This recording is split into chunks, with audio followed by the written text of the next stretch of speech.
이제 날씨가 추운 가운데 있지만은 하나님께서 또 오늘도 지켜주셨다가 특별히 이제 올해를 주님의 은혜 가운데 잘 지내는 이 마지막 올해의 마지막 수요일을 통하여서 또 하나님의 말씀을 접하게 되니 감사. 또 이 말씀을 통하여서 우리가 예수님의 교훈을 바로 알고 주님 앞에 온전히 헌신하는 기회들도 되시기를 주님의 이름으로 축원합니다. 자, 오늘의 말씀을 보면은 우리가 알 수 있는 것입니다. 진리를 제대로 바로 알지 못하면 그 진리를 알지 못함으로 인해서 바른 생각과 바른 실천을 하면서 살아갈 수 없다라는 거예요. 또한 우리가 알아야 되는 그런 바른 진리를 알아야 되는데 그 진리가 무엇이냐? 요즘 진리라고 하는 것들이 뭐 많이 있지만 뭐 참진리 무슨 진리에 엄청나게 진리에 대해서 많이 이야기하고 있지만 우리에게 있어 진정한 진리가 무엇입니까? 우리에게 있어서 진정한 진리는 단 하나님, 우리 예수 그리스도의 복음이 진리입니다.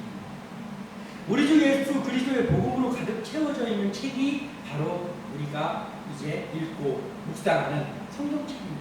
이것이 예수님이 우리의 진리다라는 것이죠. 그 예수님의 말씀이 진정한 진리이고 또한 진정한 교훈임을 알고 우리가 그 말씀대로 실천하면서 살아가는 것이 바로 예수님의 참된 교훈을 따르며 살아가는 삶이다라는 것이죠. 자, 그래서 우리가 가장 중요한 것은 뭐냐면 우리의 삶 속에서 말씀을 적용하는 게 너무나도 중요하다는 거예요. 하나님의 자녀요, 예수님의 이름으로 구원받았다고 하는 백성이 살아가는데 그 지금까지 살아온 그러한 경험들이나 또는 뭐 살아가는 위치로 잘 살아가고 있지만 하나님의 말씀을 우리의 삶 속에서 적용하지 못하는 삶을 살아간다고 하면 그것은 하나님의 자녀로 또 주님의 일꾼으로서의 삶이다라고는 할 수 없지 않는다라는 거예요. 그래서 우리는 우리의 삶 속에서 반드시 적용해야 되는 것이 하나님의 말씀을 읽고 묵상하는 것으로 끝나는 것이 아니라 그것을 우리의 삶 속에 적용하면서 살아가야 되는 그 삶이 정말 예수님의 참된 교훈을 따라 살아가는 삶이라는 것이죠. 그래서 오늘 짧은 말씀이지만 마태복음 9장 14절에서 17절의 내용을 보면서 어떻게 보면 쉬운 내용인 것 같기도 하면서 어떻게 보면 또 되게 난해한 내용이기도 한 이 말씀을 보면서 우리가 예수님의 참된 교훈을 따라 살아가는 주의 종들 또 우리 교회 되시기를 소원합니다. 자, 오늘 14절을 다시 한번 읽어보면 그때에 요한의 제자들이 예수께 나와 있는데 우리와 바리새인들은 금식하는데 어찌하여 당신의 제자들은 금식하지 아니하나이까 이렇게 기록하고 있습니다. 자, 사실은 이들은 아마 더 나가서 당신의 제자들은 금식하지 아니하나이까 이렇게 기록이 되어 있지만 사실은 어찌하여 당신의 제자들과 당신은 금식하지 아니하나이까 라고 물어보고 싶었을 거예요. 자, 말씀을 바로 이해하지 못하면 그릇되게 행하게 된다는 거예요. 이 사람들이 그냥 어디서 온 사람들이 아니고 세례 요한의 제자들입니다. 그러니까 세례 요한의 제자들, 경건한 사람들입니다. 세례 요한이 죽은 후에도 그 세례 요한의 제자들은 계속해서 능력을 누리면서 한참 동안 이제 계속 되게 되는데 그들은 하여튼 간에 경건이다 하면 빠질 수가 없는 그러한 사람들이었어요. 경건주의자들이었어요. 자, 그런데 이 사람들이 경건한 하나님을 믿고 또 경건한 사람들인데 오늘 말씀을 잘 이해하지 못하는 그러한 가운데 있습니다. 먼저는 누구의 말씀을 이해하지 못했습니까? 자기 스승의 말씀. 스승이 얼마나 많이 가르쳐줬을 거예요. 예수님의 제자들 가르쳐줬는데도 맨날 예수님의 제자들이 엉뚱한 소리 하고 있잖아요. 똑같아요. 세례 요한의 그 제자들도 마찬가지인 거예요. 이걸 보면. 야, 세례 요한이라는 그런 훌륭한 인간으로서 이보다 더 위대한 사람이 없다라고 예수님께서 말씀하셨던 사람이 세례 요한이잖아요. 그 세례 요한의 제자라고 하는 사람들이 자기 스승인 세례 요한의 진짜 자기들을 가르쳐준 뜻을 잘 알지 못했어요. 자, 요한의 제자들은 스승인 요한의 메시지를 올바로 이해하지 못해서 오늘 예수님께 이러한 이야기를 하는 거예요. 자, 요한이 전한 그 메시지의 핵심이 무엇입니까? 메시지의 핵심. 바로 메시아에 대해서 이야기했어요. 요한은. 메시아로 오실 분을 보다 먼저 앞서서 와서 엘리야처럼 그 메시아에 대해서 전하는 역할을 하는 사람이 바로 세례 요한이었잖아요.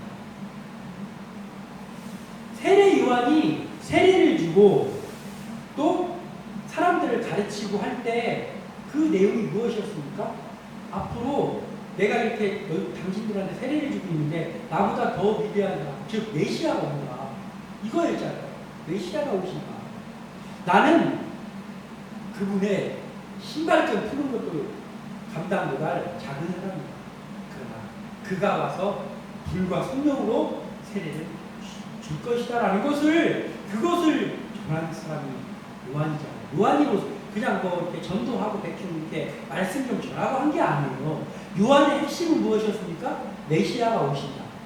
그리고 그 오신 메시아가 누구인지도 성경에 기록이 되어 있잖아요. 우리가 초반부에 했던 그 예수님께서 요한에게 세례받았던 그 부분에 기록이 되어 있잖아요. 자, 어떻게 기록되어 있습니까? 마태복음 3장 11절에서 12절에 나는 너희로 회개하게 하기 위하여 물로 세례를 베풀 거니와 내 뒤에 오시는 이는 나보다 능력이 많으시니 나는 그의 신을 들기도 감당하지 못하겠구나. 그는 성령과 불로 세례를 베푸실 것이요 손에 키를 들고 자기의 타작마당을 정하게 하사 알곡은 모아 곡간에 두고 쭉정이는 꺼지지 않는 불에 태우시리라. 아멘. 이렇게 말했어요. 세례 요한이. 너무나도 정확하게 얘기했잖아요. 그때 이 제자들이 거기 자기 스승이니까 거기 있었지 않습니까? 그런데 이걸 깨닫지 못하는 거예요. 너무나도 명확하잖아요. 이제 그 메시아가 오시면 정말 믿음의 사람들은 모아서 곡간에 들이지만 잘못된 믿음을 가진 자, 하나님의 자녀로 마땅하지 않은 그들은 지옥불에 산나지리라는 거예요.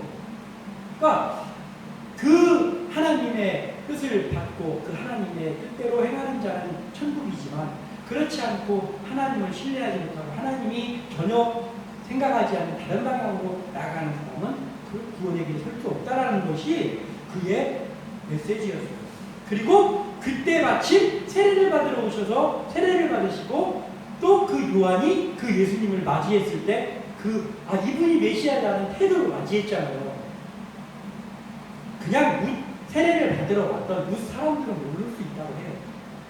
예수님이 세례 요한의 제자들이 이걸 보고도 모를 수 있습니다. 그랬던 사람들인데 지금 뭐라고 했다면 왜 당신과 당신의 제자들은 우리처럼 금식하지 않느냐라는 거예요. 그러니까 세례 요한이 자기 스승이 전하러 왔던 분이 이분이다라는 것을 그들이 마음속에 그때 알았더라면 그러면 이런 엉뚱한 질문을 하지 않았겠죠. 왜 예수님께서는 금식을 하지 않으시는데 무슨 이유입니까? 우리에게 좀 알려주십시오라고 배우려고 했겠죠. 그런데 지금 타박하듯이 얘기하고 있는 거예요. 그러니까 말씀을 바로 이해하지 못하면 그 가르침을 바로 이해하지 못하면 그릇된 행동을 할 수밖에 없다라는 거예요. 그게 이때만의 일입니까? 우리도 마찬가지예요. 우리가 지금 오늘날 예수를 믿고 살아가는 가운데에서 우리가 말씀을 제대로 이해하지 못하고 제대로 알지 못하면 우리도 말씀을 적용할 수 없다는 거예요. 왜냐하면 말씀을 읽었는데도 그 말씀을 이해하지 못하니까 말하자면 귀 있는 자가 돼야 되는데 귀가 없는 자가 되면 우리도 마찬가지로 삶 속에서 말씀을 적용하며 살고 싶어도 이해하지 못하기에 그 말씀의 진리의 뜻을 알지 못하기에 적용할 수 없다는 거예요. 그래서 우리가 말씀을 자꾸 읽고 묵상해야 된다는 거예요. 그래야 하나님께서 들을 귀 있는 자로 우리를 변화시켜 주십니다. 그래야지 우리가 이 제자들 같은 세례요한의 제자들과 같은 그런 엉뚱한 말을 하거나 엉뚱한 행함을 하지 않고 진리에 따라 살아갈 수 있다. 자, 우리도 복음의 핵심이 누구냐? 이걸 알아야 돼. 우리 복음의 핵심, 말씀의 핵심이 누구냐? 세례 요한이 전했던 그 말씀의 핵심이 뭐냐? 예수 그리스도 메시아가 온다 이거 아니에요. 그거와 마찬가지로 지금도 우리가 이 성경을 보면서 복음의 핵심이 뭐냐? 핵심은 예수 그리스도다. 이것을 그냥 적당히 이해하는 것이 아니라 우리 마음속 깊이 그게 그래야 우리의 그런 사명은 무엇이냐? 바로 우리가 말씀대로 사는 건 무엇이냐? 진리에 따라 사는 건 무엇이냐? 그것은 그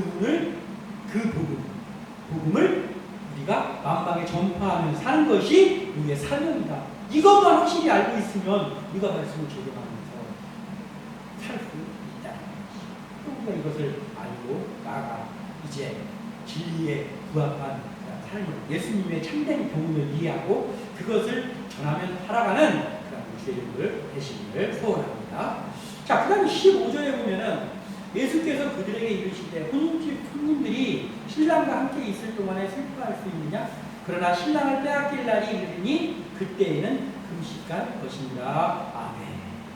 예수님 이렇게 말씀하셨습니다. 자, 이들의 질문 앞에 혼인집을 예를 들면 이야기합니다. 혼인집에 지금 축하하러 온 사람들이 거기서 신랑이 즐거워하고 있는데 거기서 금식한다고 슬퍼하면서 밥을 굶고 앉아있을 수 있느냐? 말이 안 되는 얘기가 아니냐 이거예요. 그러면서 그러나 신랑, 우리와 함께 즐거워하는 그 신랑을 빼앗길 날이 오는데 그때에 금식도 하고 그때 우리가 슬퍼하고 그렇게 해야 됩니다. 그러니까 말하자면 때에 맞는 행함을 해라는 거예요.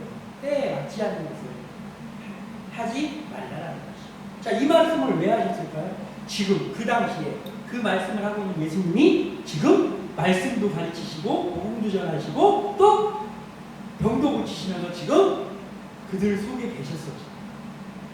그러면 예수님께서 그 주옥 같은 말씀을 통해서 복음을 전하시고 천국 복음을 전파하시면서 그 수많은 사람들이 예수님의 교훈을 듣고 구원을 받기도 하고 고침을 받기도 하고 심지어는 죽었던 사람이 살아나는 그러한 기적이 일어나는 지금 이때에 금식하고 앉아있는 게 경우에 합당한 일이냐 아니다라는 거예요.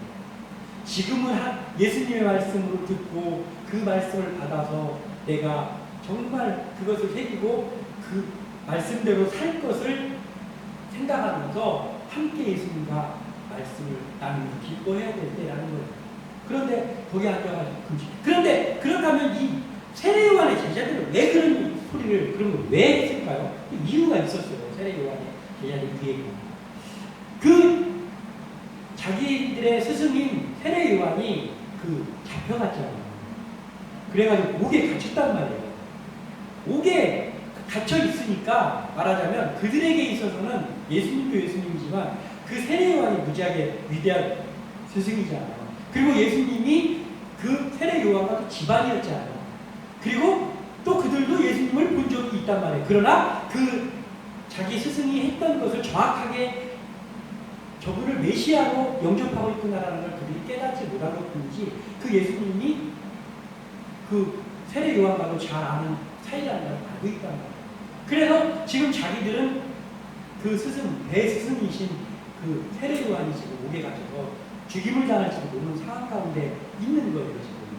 그런 상태인데 그 예수님이 제자들과 함께 먹고 그 정해놓은 날에 금식을 하고 있지 않으니까 말하자면 복장이 터지는 거예요. 이 사람들이.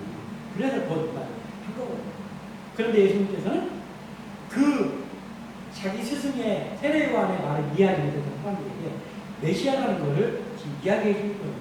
내가 그 사람이다. 내가 그 신랑 같이 즐거워하면서 지금은 따라야 되는 그 신랑이다라는 거예요. 근데 지금 금식하는 게 맞냐라고 해요. 신랑 대신 예수님과 함께 할 때에는 금식할 때가 아니라 기뻐할 때라는 거예요. 또 금식이 경건한 행함은 맞지만 신랑과 함께 있을 때에는 그것이 오히려 미련한 행동이라는 거예요. 신랑과 함께 기뻐할 그때에 밥을 굶으면서 금식하면서 슬퍼하고 결혼식장에 가가지고 슬퍼하고 앉아있으면 그게 미련한 행동이라는 거예요. 경건한 행동. 그러니까 구주이신 예수님이 십자가를 이제 여기서 더 지나가면은 구주이신 예수님이 십자가를 지신다는 유자가 가까워 있잖아요. 그럼 그때는 우리가 슬퍼하고 그리고 그때는 금식하면서 하나님 앞에 기도할 때가 바로 그때라. 그래서 그 십자가에 그런데 십자가에 예수님이 돌아가실 때는 제자들도 다 도망가고 이들은 뭐 말할 것도 없겠지. 거기 없었을 수도 있어요. 세례요한이. 또 세례요한의 제자 중에 예수님의 제자가 되는 사람 있잖아요. 그런 사람들 어디 있었습니까? 진짜로 슬퍼해야 돼요. 다 도망갔어요. 다 도망갔어요. 그러니까 진리를 제대로 알지 못하면 그렇게 가르쳐주고 해도 엉뚱한 행함을 한다는 거예요. 뭐 좀 이렇게 괜찮은 것 같을 때는 하는 것 같다. 정말로 해야 될 때는 안 하는 거예요. 그러나 또 기뻐해야 될 때가 오는데 무엇입니까? 예수님이 십자가에 돌아가실 때는 금식하면서 슬퍼하면서 기도해야 되지만 그러고 나서 3일 후에 예수님이 약속하신 대로 예수님이 부활하셔서 그 부활의 소식이 들려올 때 또 어떻게 해야 돼요? 그때 또 금식하고 있으면 됩니까? 안 되죠. 그때는 같이 예수님을 그 소식을 듣고 예수님께 와서 같이 기뻐하는 거예요. 그러니까 주의 일을 정말 진리대로 살아가려면 어떻게 되냐면 어떻게 해야 되냐면 진리를 잘 알고 그 진리가 보여주는 대로 우리가 상황 판단을 잘 해서 때에 합당한 그러한 행함을 해야 된다. 우리가 주의 종들이라고 하면서 때에 합당하지 못한 그러한 행동들을 한다면 그러면 우리가 사람들에게 본을 보일 수가 없죠. 그렇기 때문에 우리가 지혜롭게 행해야 될 게 있어요. 그것이 틀린 것은 아니지만 해야 되지 않을 때 그것을 뭐 예를 들면 내면 안 되는 상황에서 그걸 나타낸다든지 사람들한테 얘기해야 된다든지 그러면 나쁜 짓을 한 건 아닌데 지혜롭지 못한 그런 결과가 나올 때가 있잖아요. 그래서는 안 됩니다. 우리가 항상 주의 일을 하더라도 우리가 지혜롭지 못하기 때문에 하나님 앞에 대해 기도하면서 성령께서 우리 속에 역사해달라고 기도하면서 우리가 때에 합당한 말을 하고 때에 합당한 행동을 하면서 우리가 주의 일을 해나가야 된다. 그래야 사람들에게 선한 영향을 끼칠 수 있고 하나님께 영광도 돌릴 수 있다라는 것이죠. 이것을 우리가 잘 알아야 된다. 또 무엇입니까? 16절과 17절의 말씀을 다시 한번 읽어보면 생배 조각을 낡은 옷에 붙이는 자가 없나니 이는 기울 것이 그 옷을 당기어 헤어짐이 더하게 되니 새 포도주를 낡은 가죽 부대에 넣지 아니하니 그렇게 하면 부대가 터져 포도주도 쏟아지고 부대도 버리게 되리라. 새 포도주는 새 부대에 넣어야 둘이 다 보존되느니라. 아멘. 이렇게 말씀을 하시는 거예요. 율법의 완성이신 예수님의 말씀이 곧 진리입니다. 생배 조각을 낡은 옷에 붙이는 일이라든지 또는 새 포도주를 낡은 부대에 넣는 일은 어떤 일인 거예요? 일어나는 일이죠. 해서는 안 돼요. 왜냐하면 그 생배는 아직 마르지 않았기 때문에 그 물기가 남아있기 때문에 그것을 빨면 생배를 빨면 생배가 줄어요. 줄면서 여러 번에 걸쳐서 빨고 또 이렇게 빨고 이렇게 하면서 이제 더 이상 줄지 않는 상태의 배가 되는 거예요. 그럼 그때 이제 뭐를 해야 되는데 이미 마를 대로 마른 또 낡아질 대로 낡아진 그 옷에다가 새 생배 아직 마르지 않은 수축이 일어나고 있는 그 생배를 갖다가 같이 두 개를 해서 기워서 안 되면 어떻게 되겠어요? 말도 안 되잖아요. 말하자면 우리가 지금으로 말하면 물 세탁 같은 거 잘못하면 니트 같은 거 털루장 같은 거 막 반으로 줄여있고 그런 거 있잖아요. 그거 잘해야 되잖아요. 그런 식인 거예요. 합당하지 않은 거예요. 세제도 그걸 빠를 때는 그거에 맞는 세제를 써야 돼요. 그리고 그 세탁 코스도 그거에 맞는 코스로 돌려야 돼요. 그런 것들을 생각하지 않고 하면 그럼 옷을 다 망가뜨리는 거예요. 이 지금 생배 조각에다가 낡은 옷을 같이 꾸미는 게 그런 일이다. 또한 아직까지 완전한 발효가 되지 않은 그런 새 포도주를 가지고 낡은 그런 부대에다가 보면 거기서 생기는 그 발효의 그 효소라든지 이런 거에 작용으로 인해서 그 가죽 부대가 찢어진다 이거예요. 그렇기 때문에 새 포도주는 새 부대에 넣어야 되는 거예요. 그렇지 않으면 미라가 따라하는 거예요. 자, 이게 무엇입니까? 이게 뭐예요? 이런 얘기를 갑자기 예수님이 이거 왜 금식하지 않냐 이런 얘기를 하고 있는데 그 막 얘기하고 있는 사람들에게 이런 얘기를 왜 하는 거예요? 예수님 왜 이런 얘기를 하는 거예요? 그 당시에 예수님을 흠잡고 또 죽이려고 맨날 쫓아다니는 사람들 있잖아요. 요즘 자주 말씀 등장하는 제사장, 바리새인들, 서기관들 이런 사람들은 예수님을 율법의 완성이신데 예수님이 예수님이 율법의 완성이신데 그 예수님을 흠잡아가지고 죄인이라고 낙인 찍어가지고 죽이려고 맨날 쫓아다니고 있어요. 왜 그렇습니까? 낡은 율법, 완전하지 않은 율법, 예수님이 아직까지 완성시키지 않은 그 낡은 율법, 그 율법을 사모하는 사람들이에요. 말하자면 이들이 바로 그 낡은 옷과 같은 사람들이란 말이에요. 그런데 예수님은 누구입니까? 그 낡은 율법을 완성시키기 위해서 오신 분이에요. 예수님이. 그러니까 그들이 사모하는 그것과 예수님의 그 참된 진리가 섞일 수가 없는 거예요. 그래서 이제는 어떻게 해야 돼요? 이제는 새로 그 율법을 완성시키기 위해서 오신 그 예수님의 그 말씀을 따라야 되는 거예요. 그 말씀을 듣고 율법이 예수님의 말씀을 들으니까 이런 진리였구나 라고 하면서 그 약간 1% 부족했던 그 율법이 예수님 말씀으로 채워지고 있는데 그거를 안 받아들이고 여전히 옛날 율법을 잣대를 들이대면서 예수님을 진짜 율법의 완성자이신 예수님을 자꾸 흠잡으면서 예수님을 찢으려고 하는 거예요. 일어난 일이죠. 엄청나게. 자기들은 세상에서 최고로 율법을 잘 지키고 세상에서 가장 지혜로운 사람이라고 하면서 하나님을 가장 많이 생각하는 사람들처럼 행하고 있지만 그것이 하나님이 보실 때는 정말 말도 안 되는 일을 하는 사람들이에요. 오늘 이 예수님 앞에 와서 이런 이야기를 금식에 대해서 이야기하는 그 세례요한 제자들과 마찬가지예요. 진리를 바로 알지 못합니다. 그래서 이 마치 팽백 조각을 낡은 옷에다가 붙여가지고 찢어지게 하는 거하고 똑같은 일을 이 사람들이 하고 있는 거예요. 그리고 예수님, 새 포도주와 같은 그 예수님, 그 진리의 완성을 가지고 와서 그래서 예수님은 안식일날 일하면 안 되는 안식일날 건너치고 보면 어떻게 보면 율법을 막 어기는 거죠. 예수님은 율법을 어기려고 그거 하는 게 아니잖아요. 율법에 그렇게 옛날 그 완전하지 않은 율법에 그렇게 기록되고 있지만 안식일에라도 사람을 살리는 거, 사람을 이렇게 하는 것이 그것이 하나님의 뜻이다라는 그 율법을 완성시키시는 작업을 하시는 거죠. 선생님이 이런 걸 알죠. 그러니까 자꾸 옛날 그 율법에다가 끼워 맞춰가지고 뭘 하려고 하는 거예요. 새로운 것을. 그러니까 찢어지기밖에 나가겠습니다. 미련한 예수님께까지 그의 율법의 완성자이신 예수님에게까지 그들은 율법의 굴레를 씌우려는 그 자체가 미련한 거예요. 어디서 깨닫지 못한다. 더군다나 말씀을 연구하는 데에는 둘째가 서러워할 그 사람들인데 그 사람들이 진리를 정말 이해하지 못하니까 율법의 완성이신 예수님을 알아보지도 못합니다. 그래서 마치 새 포도주를 낡은 부대에다가 넣어가지고 다 터져가지고 먹지도 못하게 만드는 그런 일을 하는 거예요. 어디서 보는 거죠. 예수님은 율법의 완성자이고 율법보다 더 위에 계신 분이에요. 하나님의 본체잖아요. 율법보다 더 위에 있어요. 그러니까 말하자면 율법에 이렇게 기록이 되어 있어도 예수님이 이렇게 하는 것이 더 하나님의 뜻입니다 하면 그게 진리인 거예요.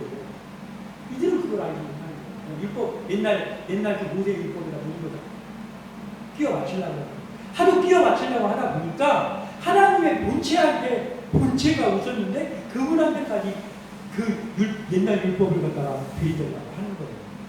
우리의 삶이 어떻습니까? 우리의 삶이 혹시 그렇지 않냐는 것이죠.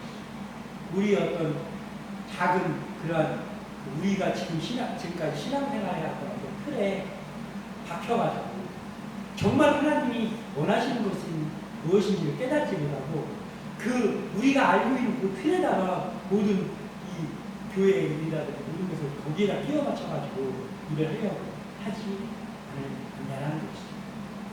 우리도 말씀을 제대로 이해하지 못하면 얼마든지 그렇게 될 수 있다. 아니 어떠한 면에서는 우리도 그러한 일을 때에 따라서는 행하면서 살고 있는지도 모르는 거예요. 그렇기 때문에 우리가 하나님 앞에 늘 나가서 그걸 물어야 돼요. 나의 삶 속에 하나님을 말씀을 다 이해하지 못하고 행하는 것이 없는지를 늘 고백하면서 하나님 앞에 물으면서 나가야 돼요. 왜냐하면 우리 스스로 깨달을 수가 없잖아요. 이 율법학자들 우리보다 똑똑한 사람들 깨닫지 못하니까 하는데 우리가 깨달을 수 있습니까? 못 깨닫는 거예요. 하나님이 알려주셔야 돼요. 그래서 우리가 이제 하나님의 말씀으로 알고 우리가 행하려고 우리가 기도하고 나가기를 소원하고, 또 우리가 우리 딴에는 그렇게 바르게 하나님의 말씀대로 살아간다고 나가고 있는데 혹 우리가 이러한 이 세례요한의 제자들이나 또는 제사장, 바리새인들, 서기관들 같은 사람들처럼 우리가 말씀을 잘 이해하지 못해서 잘못된 것을 하고 있지 않은가라는 것을 늘 하나님 앞에 기도하면서, 그러면서 정말로 율법과 성경, 우리의 구원자이신 예수님의 말씀, 그 진리대로 살아가면서 우리가 그 진리대로 살고, 또 우리에게 맡겨주신 영혼들을 그 예수님의 말씀으로 잘 양육하면서 그들을 케어하면서 나갈 수 있는 그런 주의를 드리십니다.